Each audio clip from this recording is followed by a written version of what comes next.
Jake had always dreamed of owning a home in a quiet suburban neighborhood, the kind where neighbors waved hello, lawns were neatly trimmed, and life moved at a gentle, predictable pace. When he finally signed the papers for his charming two-story house on Maplewood Lane, he felt like he'd found his own little slice of paradise. But paradise, as Jake was about to discover, could be a fragile illusion. It started with a small, nagging problem.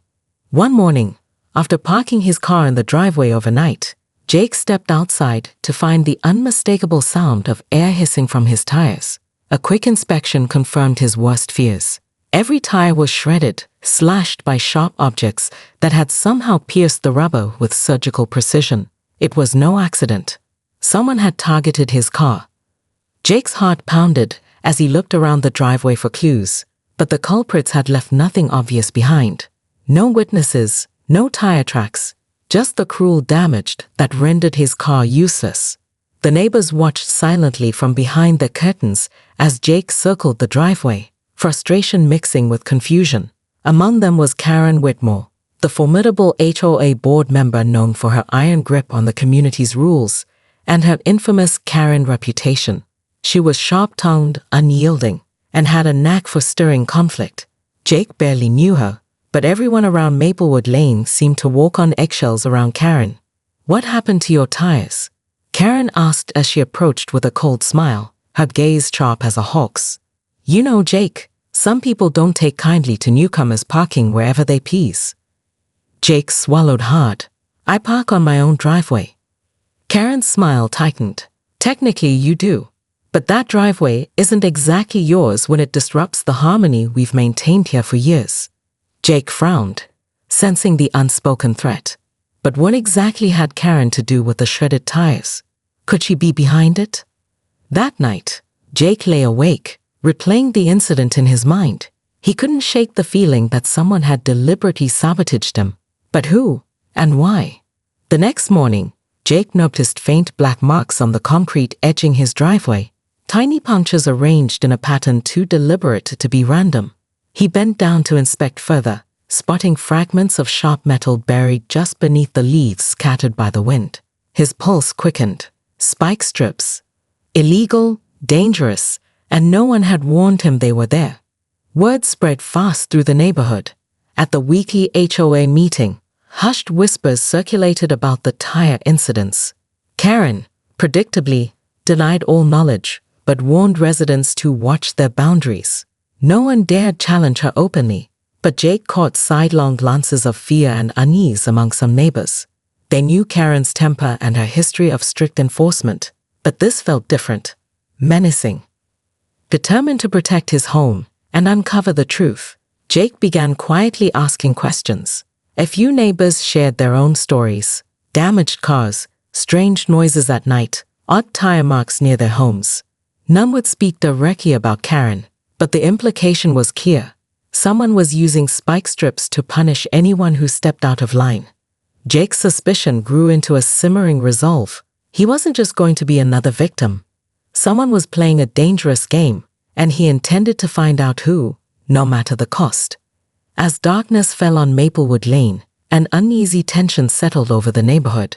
The quiet suburb wasn't so quiet anymore, and somewhere in the shadows, a watchful eye prepared its next move. Jake's mind raced as the days passed. The spike strips had been a chilling warning, but he refused to back down. Still, the objects themselves were elusive, almost impossible to find when he searched. Every time he thought he'd spotted something sharp hidden beneath the leaves or along the driveway edges, the next morning it would vanish, disappearing like a ghost. Neighbors grew quiet around him. Some avoided his gaze.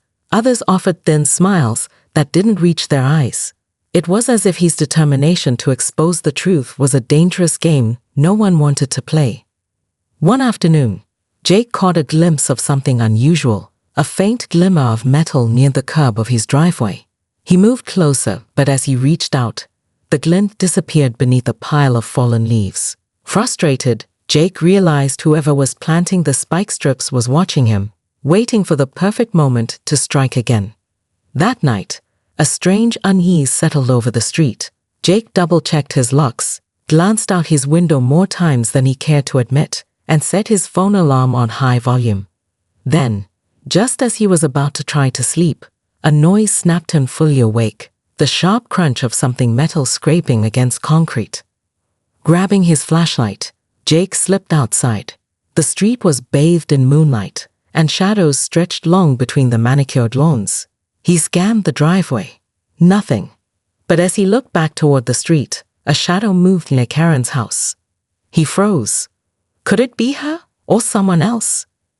Jake ducked behind a tree, heart hammering, eyes fixed on the silhouette. A woman stepped forward, bending low to place something long and thin along the curb. Jake's breath caught. It was a spike strip. The figure stood, and the light caught her face. Karen! She paused, looking around as if sensing an unseen watcher. Then, without a word, she disappeared back into her home, the front door clicking softly behind her. Jake's hands trembled, his mind spiraling. Karen had to be stopped. But how? The next morning, Jake shared what he saw with a few trusted neighbors, hoping to rally support. To his surprise, a few nodded grimly. They, too, had spotted Karen lurking near the streets at odd hours, but fear of retaliation kept them silent. What if she's protecting the neighborhood? One neighbor whispered, trying to justify Karen's actions. Maybe those spike strips keep strangers and troublemakers away. Jake shook his head. That's no way to protect a community, putting lives at risk. Still, doubts crept in. What if Karen genuinely believed she was doing the right thing? The thought chilled him. It wasn't just vandalism anymore. This was obsession. In the following days, the sabotage escalated. Tires were shredded on other driveways, always near the edges where the invisible spike strips could be hidden. Jake's visitors hesitated to park in his driveway, and word spread that Maplewood Lane was becoming unsafe. At the next HOA meeting, the atmosphere was electric with tension. Karen spoke confidently, brushing off accusations with practiced ease. These allegations are baseless, she declared, voice cold and steady. Anyone caught damaging property will be held accountable. We have zero tolerance for such behavior. Jake's heart pounded. It was clear Karen was lying, but no one dared challenge her directly. After the meeting, Jake noticed Karen whispering to a few of her closest allies, neighbors who once seemed friendly but now wore expressions hard and suspicious. Was a secret alliance forming? Were they covering for Karen, or planning something worse? Jake felt the walls closing in. That night, as he lay awake, he wondered, was he alone in fighting this silent war, or was the entire neighborhood trapped in Karen's web, unable to break free? One thing was certain, the spike strips were just the beginning, and the real danger was yet to come. Jake knew he couldn't rely on hearsay or half-truths anymore. Karen's spike strips were not only a threat to his car, but to every neighbor's safety. If he wanted answers, he needed proof, solid, undeniable evidence. So he set up a hidden camera, carefully positioning it to capture the driveway and the curb where the spike strips always appeared. That night, Jake waited inside his dimly lit living room, eyes fixed on the monitor. Minutes stretched into hours. The neighborhood was silent except for the occasional distant bark or rustling leaves. His heart pounded in the quiet, a mixture of anticipation and dread. He kept checking his watch, willing time to move faster, hoping someone would show up. Just as Jake's eyelids began to droop, a shadow moved near the edge of his driveway. He held his breath. A figure, hooded and cautious, crept silently across the lawn. The light from the street lamp flickered as the figure bent down, carefully laying out a long, thin object on the pavement. Jake's fingers clenched the edge of the couch. The camera's feed was crystal clear. Metal spikes gleamed faintly under the yellow glow. His pulse thundered. Karen. The figure straightened and glanced nervously left and right. Jake could see the unmistakable sharp features of Karen Whitmore's face, her eyes cold and determined. She moved quickly, wiping her hands on her pants, then disappeared into the shadows toward her house. Jake's breath caught.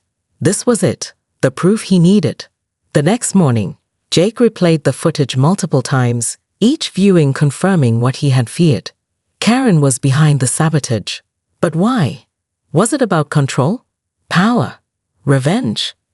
Jake decided he couldn't keep this to himself. He reached out to a small group of neighbors he trusted, people who had also suffered tire damage or had suspicions about Karen's behavior. Together, they gathered in secret, watching the footage in hushed tones. "I never thought Karen was capable of something like this," said Maria, a longtime resident with a calm demeanor. "She's always been strict, but this, it's dangerous." "Exactly," Jake replied. "She's risking lives to punish people she doesn't like. We have to do something." "But how?" asked Tom, a quiet man who rarely spoke at meetings. "Karen controls the HOA board. She has friends everywhere." Jake nodded grimly. "We'll need more than just this video. We need to catch her in the act again, maybe with police present. We can't let fear keep us silent." Over the next few days, Jake's group kept a close watch on Karen's movements. They noticed she was more secretive, rarely seen during the day, and often rushing inside after dusk. Rumors spread that Karen was preparing for something bigger.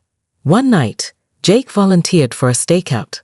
Armed with a flashlight and his phone, he hid behind a large oak tree near his driveway, eyes straining to pierce the darkness. Hours passed in silence, the neighborhood seemingly asleep. Then, just before midnight, footsteps approached. Jake froze as Karen appeared, carrying a suspicious bag. She knelt by the curb and began pulling out several spike strips, positioning them with calculated precision. Suddenly, Jake heard a twig snap behind him. He whipped around, heart racing, but saw only the shadows of a stray cat disappearing into the bushes. His breath steadied, and he turned back to Karen.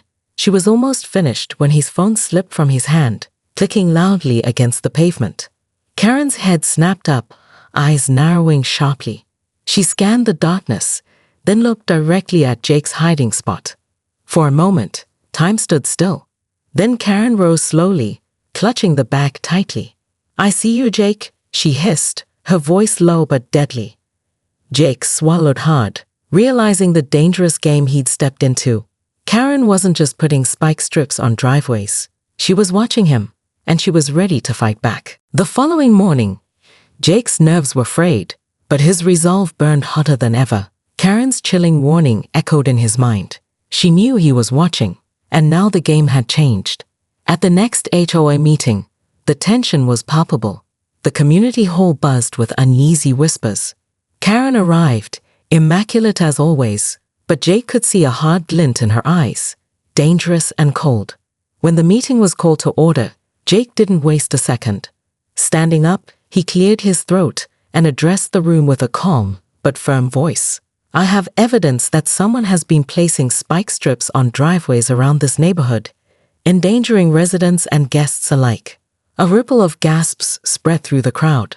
"I also have footage showing one person responsible for this sabotage," Jake continued, eyes locking on Karen. "Karen Whitmore." Karen's lips curled into a tight smile, but it didn't reach her eyes. "That's a bold accusation, Jake. You're playing with fire." Jake ignored the threat. "This isn't about playing games. People's safety is at risk. I'm calling for an immediate investigation and removal of any hazardous materials." Karen rose slowly, her voice dripping with icy menace. "You think you can come here, disrupt the peace I've maintained for years, and threaten me with your baseless claims?" Her words struck the room like a thunderclap. Some neighbors shifted uncomfortably. Others looked ready to jump to her defense. Karen's allies, two older residents who often sided with her, stood beside her, their faces hard and cold. "Jake, maybe you should reconsider stirring up trouble. This neighborhood has rules. You're the one breaking them by causing unrest." Jake's heart pounded, but he stood his ground. "The rules don't include setting spike strips that could cause serious harm. We all deserve to live here without fear." Karen's eyes flashed.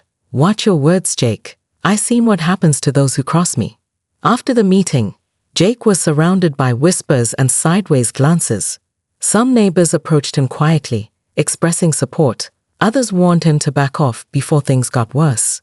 That evening, Jake received an ominous package slipped under his door. Inside was a single broken spike strip and a note. "Stop or suffer the consequences." The message was clear. Jake's friends urged caution, but he refused to be intimidated. Instead, he redoubled his efforts, organizing a neighborhood watch and asking others to report any suspicious activity. Meanwhile, Karen's behavior grew more erratic. She was seen prowling the streets late at night, often muttering to herself or making threatening calls. Rumors swirled that she was recruiting allies to silence Jake and regain control. One night, Jake overheard voices outside his window. He peeked out and saw Karen speaking with two men he didn't recognize, strangers in the neighborhood. The conversation was hushed but urgent. Jake strained to catch words, his skin crawling. He heard Karen say, "He's making this personal. We need to make him stop." Fear twisted in Jake's gut. This wasn't just an HOA dispute anymore. It was a war. That week, more cars were damaged, spike strips appearing in new locations. One neighbor narrowly escaped a blowout on their way home. The community's trust was fracturing, and the atmosphere grew thick with suspicion and fear. Jake's wife, Sarah, pleaded with him to step back. "This is too dangerous. Please think about us." But Jake shook his head. "If I don't stand up now, who will? This can't keep happening." The stakes were higher than ever. The silent sabotage had turned into a full-blown neighborhood nightmare, and Karen was leading the charge with ruthless determination. As Jake lay awake that night, he knew one thing. The next move would be critical. Karen had made her threats clear. Now, Jake had to find a way to outmaneuver her before it was too late. Jake was beginning to realize that standing up to Karen wasn't just about neighborhood politics. It was a fight for his safety and sanity. The spike strips kept appearing, more frequent, more vicious. But with every new attack, Jake's frustration grew. No one else was willing to speak out. Fear had silenced them all. Then, one late afternoon, Jake returned from work to find a plain white envelope tucked under his front door. No return address, no signature. His hands trembled as he opened it. Inside was a single sheet of paper with just a few typed words. "Stop digging, or you'll regret it." Jake's stomach twisted. Someone was watching him closely. Was it Karen's doing, or someone else? The note didn't say who it was from, but the threat was clear and chilling. Determined not to be intimidated, Jake showed the note to Sarah. "This means they're scared of what I'm uncovering," he said, voice steady despite the knot in his chest. Sarah frowned. "Or it means they want you to back off before things get worse. Maybe this is bigger than just Karen." Jake nodded. The idea had been gnawing at him for days. What if Karen wasn't acting alone? What if others in the HOA were involved? The spike strips might be only part of a larger plan, one designed to keep control by any means necessary. The next few nights, Jake kept watch from his porch. The neighborhood was tense. Residents stayed inside, wary of driving or walking after dark. One evening, as Jake scanned the street with his flashlight, a shadow flitted near the curb. His heart leaped. He moved closer, careful and quiet, and saw it, another spike strip, freshly placed. As Jake bent down to remove it, a voice whispered behind him, "Better watch yourself, Jake." He spun around to find a masked figure stepping from the shadows, voice low and threatening. "Who are you?" Jake demanded. The figure didn't answer. Instead, a thin envelope was tossed onto the driveway before they vanished into the night. Jake opened the envelope. Inside was a series of photos, grainy, taken at night, showing Karen meeting with other HOA board members in secret. One photo captured Karen handing a small nondescript package to a man whose face was hidden by a hood. Jake's pulse raced. The conspiracy was bigger than he'd imagined. He knew he needed help. The following day, Jake met with a local police detective, Officer Ramirez, who had recently moved into the area. Jake shared the photos and the video footage of Karen laying spike strips. Officer Ramirez listened carefully, her expression grave. "If these photos are real, you're dealing with a criminal conspiracy," she said. "Sabotage, intimidation, possibly more. We'll look into it, but you need to be careful." Jake left the police station feeling a flicker of hope, but also a deepening fear. Someone inside the HOA was orchestrating these attacks, using Karen as their weapon. But who? And why? Back home, Jake's phone buzzed. A message from an unknown number. "You're getting close. Stop now." For your family's sake. Jake's fingers tightened around the phone. This wasn't just about spike strips anymore. It was a shadow war, a battle for control, power, and silence. He looked out the window toward Karen's house. The blinds were drawn, but Jake felt her eyes watching him, waiting for the next move. Jake swallowed hard. He wasn't going to stop. Not now. Because if he did, the neighborhood, and everyone in it, would pay a far greater price than shredded tires. Jake's sense of unease deepened with every passing day. The anonymous threats, the spike strips, the shadowy meetings, all pointed to one undeniable truth. Karen's grip on the neighborhood was more sinister and far-reaching than he had imagined. One night, as Jake and Sarah slept, a sudden noise jolted him awake. It was a soft scraping sound, faint but unmistakable. Someone was outside his house. Heart pounding, Jake slipped out of bed and peered through the window. The street was shrouded in darkness, the only light coming from a flickering porch lamp across the street. He grabbed his phone, silently dialing Officer Ramirez's number, but before he could press call, a shadow moved along the side of his house. Jake's breath caught. Someone was trying to break in. He crept to the front door and quietly turned the lock. The faint sound of footsteps and the scrape of a crowbar echoed from the back. "Sarah, wake up," he whispered urgently. She stirred, wide-eyed. "What's happening?" "Someone's here. Stay in the bedroom. Lock the door." Jake moved toward the back of the house, heart thudding in his chest. The moonlight revealed a figure crouched near the basement window, struggling with the lock. Jake stepped forward, flashlight in hand, and called out, "Hey, stop right there." The figure froze, then bolted into the shadows. Jake raced back inside and locked the doors. He called Officer Ramirez immediately, breathless.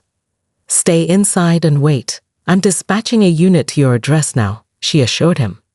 Minutes later, flashing lights bathed the street as patrol cars arrived. Officers searched the perimeter but found no sign of the intruder. Jake's nerves were frayed, but his resolve hardened. Whoever had tried to break in was desperate to stop him and clearly willing to escalate. Over the next days, Jake installed security cameras all around his property and shared the footage with Officer Ramirez. Then, just as things seemed to settle, an unexpected visitor arrived at Jake's door. It was Mrs. Wilson, a frail elderly neighbor who rarely left her home. "I've been wanting to talk to you," she said softly, eyes darting nervously. Jake invited her inside. With trembling hands, Mrs. Wilson revealed something shocking. She had overheard Karen plotting with several board members about ways to intimidate dissenters, including Jake. "They're scared you'll expose them," Mrs. Wilson whispered. "But there's more. They've been funneling HOA funds into secret accounts. It's not just about spike strips, it's corruption." Jake's mind reeled. The spike strips were a smokescreen to distract and silence. Now the stakes were higher: financial fraud, abuse of power. Armed with this new information, Jake felt the weight of responsibility settle on his shoulders. He had to bring the truth to light, but first, he had to protect his family and himself. That night, as Jake and Sarah prepared for bed, their phone rang. An unknown number. Jake answered. A distorted voice hissed, "You've gone too far, Jake. Last warning." The line went dead. Jake stared at the receiver, knowing this war was far from over. Jake knew the threats weren't empty. Karen and her allies were growing desperate and dangerous. But now, with Mrs. Wilson's revelations and Officer Ramirez's support, he finally had a way to fight back. The plan was risky but necessary. A sting operation to catch Karen and the HOA board members red-handed, proving their sabotage and corruption beyond a doubt. Jake met with Officer Ramirez late one evening in the quiet of his living room. They laid out the plan carefully. "We'll use the cameras and audio devices to record their meetings," Ramirez explained. "Once we have enough evidence, we can make arrests." Jake nodded, adrenaline surging through him. This was the moment he'd been waiting for, the chance to take down the shadowy web of deceit strangling his neighborhood. The following days were tense.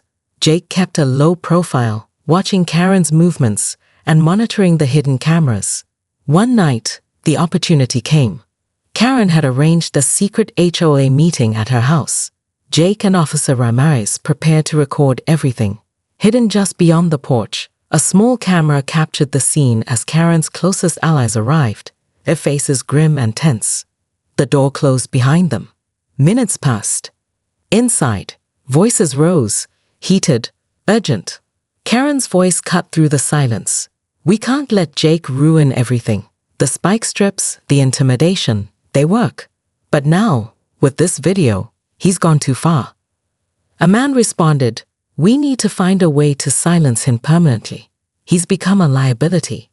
Another voice added, "The HOA funds. We're almost clear. But if Jake exposes us, it's over." Jake's blood ran cold. The conversation was worse than he'd feared. Criminal threats, plans to silence him, embezzlement, and more. Suddenly, the front door opened. A neighbor stepped out, flashlight in hand, breaking the tension. Karen's group scattered, shouting warnings, but Officer Ramirez and her team swooped in, flashing badges and shouting comments. "Everyone stay where you are," Ramirez ordered. Chaos erupted. Karen tried to flee, but officers quickly restrained her. As she was handcuffed, her eyes burned with fury. "You think this ends with me?" she spat. "You don't know what you're dealing with." The arrests stunned the neighborhood. Karen and her accomplices were charged with sabotage, intimidation, and fraud. The spike strips, the threats, they were all part of a calculated plan to control the community and line their pockets. Jake breathed a heavy sigh of relief, but he knew healing would take time. The morning after the arrests, the neighborhood buzzed with a mix of relief and disbelief. News crews had arrived, and the once quiet streets were filled with murmurs and curious glances. Karen Whitmore, the feared HOA president, was now behind bars, her reign of terror finally over, or so everyone hoped. Jake walked through the community park, greeted by neighbors offering quiet thanks and supportive smiles. The spike strips were gone, replaced by a cautious optimism that maybe, just maybe, the nightmare was behind them. But Jake couldn't shake a nagging feeling. Karen's last words during the arrest echoed in his mind. "You don't know what you're dealing with." Determined to find answers, Jake pored over the evidence collected, photos, videos, and intercepted communications.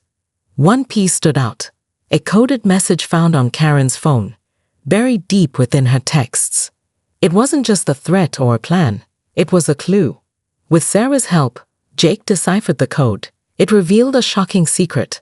Someone else had been orchestrating the entire scheme from the shadows. Someone far more powerful and dangerous than Karen. His stomach tightened. Could it be a higher up in the HOA? Or worse, someone outside the community with a hidden agenda? Before he could investigate further, Jake received a call from Officer Ramirez. "We need to meet. It's urgent," she said, her voice serious. At the police station, Ramirez handed Jake a folder filled with new intel. "We uncovered financial transactions linking the HOA's secret accounts to a mysterious corporation, Horizon Development Group," she explained. "They've been buying up properties in neighborhoods like ours, planning major redevelopment." Jake's mind raced. The spike strips, the intimidation. It wasn't just about control. It was about forcing residents to sell, driving people out through fear and chaos. Karen was a pawn in a bigger game. The realization hit Jake like a punch. He wasn't just fighting a corrupt HOA president. He was up against a corporate machine determined to bulldoze his home and community. The fight wasn't over. Jake and Officer Ramirez vowed to expose Horizon Development Group, rallying the neighborhood to stand united against the looming threat. As Jake left the station, his phone buzzed again, an unknown number. This time, the message was different. "We see you, Jake. The game has just begun." Jake stared at the screen, heart pounding. The battle for his neighborhood's future had taken a dark, dangerous turn. But he wasn't backing down, because some things were worth fighting for, no matter the cost.